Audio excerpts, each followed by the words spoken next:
Halo semuanya, perkenalkan nama saya Rizky Muhammad Asar. Di sini saya akan melakukan proses layanan konseling individu. Di mana di sebelah saya di sini sudah ada klien yang ingin berlayanan konseling kepada saya. Ya, terima kasih sebelumnya sudah datang di layanan konseling ini. Ya, Sebelumnya biar kita lebih akrab gitu, untuk memperkenalkan diri terlebih dahulu. ya sebelumnya ya perkenalkan nama saya Dandi. Saya nyebutnya Pak Dandi atau Mas Dandi? Pak Dandi aja. Pak Dandi aja. Ya. Untuk Pak Dandi tinggal di mana sekarang? Saya tinggal di Salengka. Di Cicalengka. Nah, untuk Pak Dandi sekarang kesibukannya ngapain nih? Kebetulan sekarang saya lagi nggak terlalu banyak kesibukan. Ya, ya.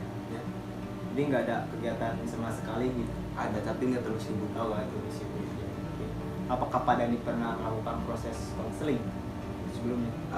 Belum pernah Pak. Oh, belum pernah. Saya jelaskan sedikit gitu tentang konseling itu seperti apa. Ya Pak.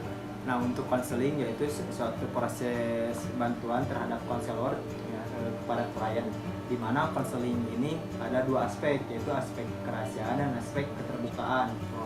Aspek kerahasiaan yaitu permasalahan Pak Dandi dengan saya itu tidak akan disebarluaskan gitu. Jadi intinya privasi Pak Dandi itu seperti itu. Nah, untuk proses keterbukaan yaitu Pak Dandi mengungkapkan secara sepenuhnya gitu, jadi tidak canggung gitu melakukan suatu proses konseling ini agar konseling ini berjalan dengan lancar seperti itu. Berarti Ya. nah, saya jelaskan terlebih dahulu, proses konseling ini tidak berjalan dengan lama berjam-jam. Kenapa?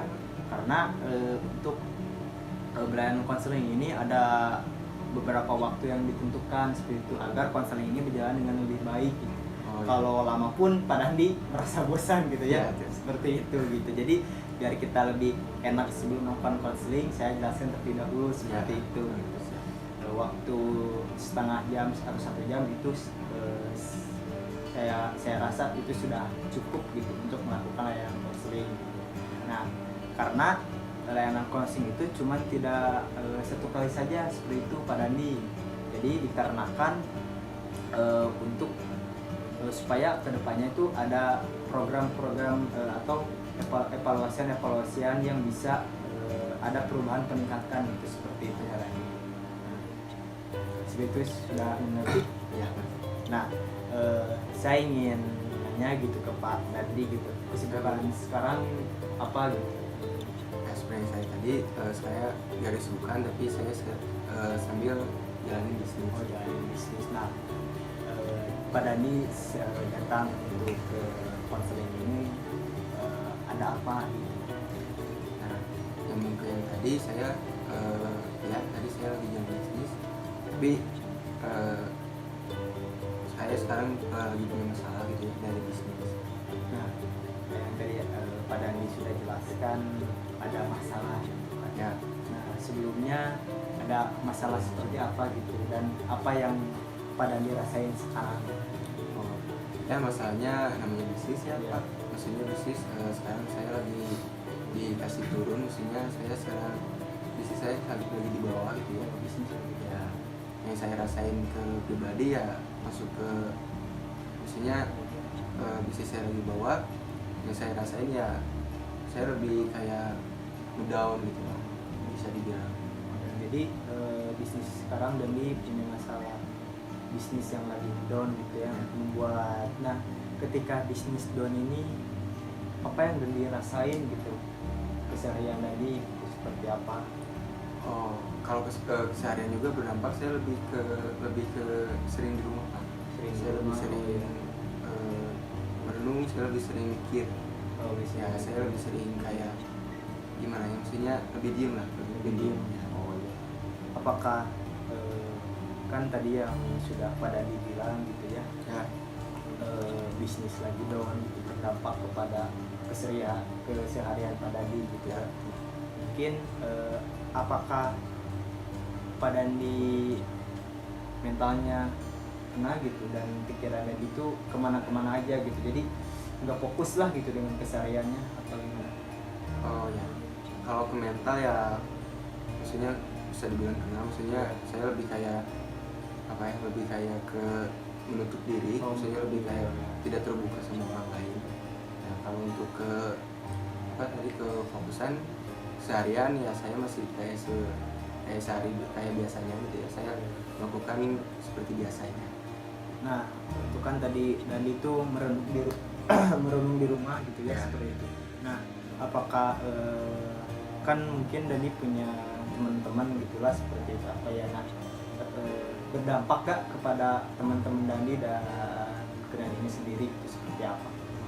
Ya kalau ke teman-teman, kalau menurut saya nggak terlalu berdampak ya, Iya. maksudnya saya lebih ke menanggung sendiri, jadi Menanggung sendiri, ya. saya nggak terlalu ekspor ke orang-orang, maksudnya saya tidak terlalu terbuka dengan keadaan diri saya sekarang.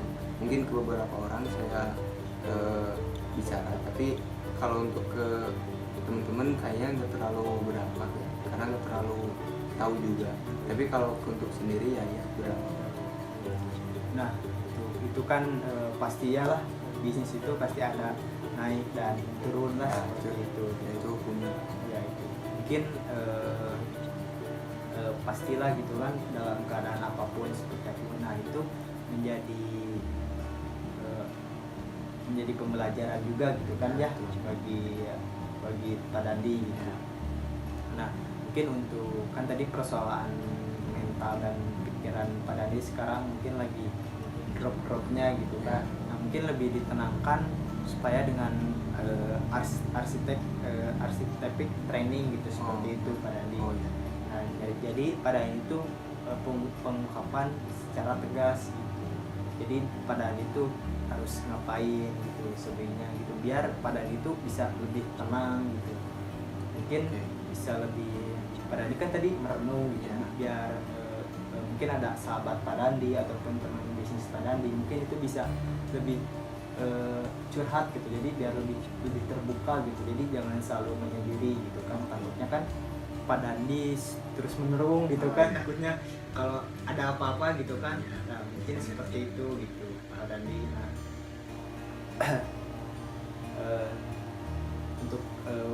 untuk itu Pak Dandi sekarang bagaimana gitu, kedepannya seperti apa gitu yang Pak Dandi inginkan?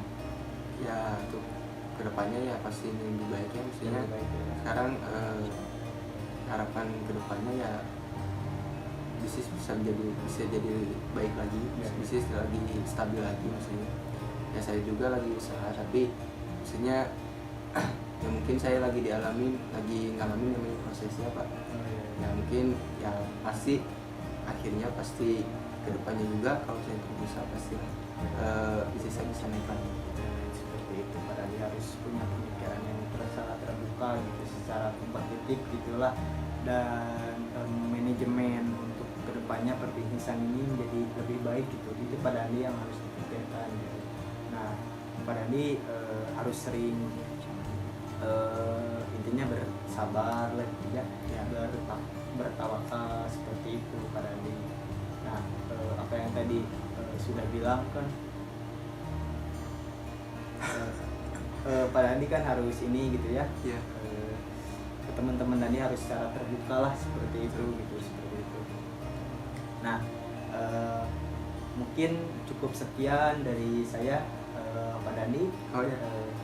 Mungkin ini baru pertama kali konseling ya Pak Dandi, ya mudah-mudahan bisa bermanfaat dan bagi Pak Dandi yang tadi saya sudah jelaskan. Ya. Proses konseling ini tidak berjalan dengan secara lama gitu kan. Seperti itu. Mungkin ini baru pertemuan pertama ya untuk dan konseling dengan saya. Selebihnya mungkin ntar kita bisa ketemu lagi gitu ya, biar lebih sering curhat dan sharing-sharing Boleh, gitu boleh. ya, seperti itu. Ya, terima kasih Pak Dandi sudah datang di dan konseling saya. Ya. siap. Setelah konseling individu sudah selesai, saya mengucapkan banyak terima kasih kepada klien yang sudah sanggup datang untuk berkonseling kepada saya. Segitu saja dari praktikum konseling individu dari saya. Saya mengucapkan mohon maaf bila ada kesalahan. Intinya di sini saya sedang belajar. Segitu saja. Bye semuanya. Wassalamualaikum warahmatullahi wabarakatuh.